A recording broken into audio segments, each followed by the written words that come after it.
ఎన్ అనేటువంటి అక్షరంతో నాగేశ్వరరావు, నాగరాజు ఇటువంటి నామధేయాలు కలిగి ఉంటాయి. ఈ ఎన్ అనేటువంటి అక్షరంతో కూడుకున్నటువంటి వాళ్ళకి ఈ సంవత్సరాంతం వరకు కూడా 2025 సంవత్సరం అంత అనుకూలంగా అయితే కనిపించడం లేదు. వ్యాపారస్తులైతే కనుక వ్యాపారపరంగా విపరీతమైనటువంటి ఇబ్బందులు పడేటటువంటి అవకాశం గోచరిస్తుంది.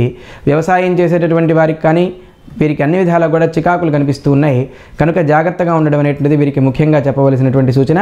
ఆర్థికంగా నష్టాలు ఎదుర్కొనేటటువంటి అవకాశం గోచరిస్తుంది. కనుక ఈ 2025 సంవత్సరం అంతా కూడా అనుకూలమైనటువంటి వాతావరణం లేదు. కనుక పెద్ద పెద్ద పెట్టుబడులకు వెళ్లకుండా నూతన వ్యాపారాలు ప్రారంభించకుండా ఉండడం చేత అనుకూలమైన ఫలితాలు అనేటువంటి వస్తాయి వీరికి.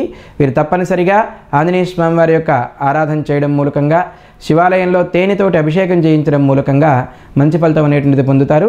ఎరుపు ఒత్తితోటి ఆదివారం రోజు ఉదయం 6:30 నుంచి 7:30 మధ్యలో దీపారాధన చేయడం మూలకంగా ఈ సంవత్సరాంతం వరకు కూడా వీరికి అనుకూలమైనటువంటి వాతావరణం వస్తుంది. తప్పనిసరిగా శివాలయంలో ప్రదక్షిణాది కైంకర్యాలు, చండీ ప్రదక్షిణాది కైంకర్యాలు నిర్వర్తించడం మూలకంగా మంచి ఫలితం పొందుతారు.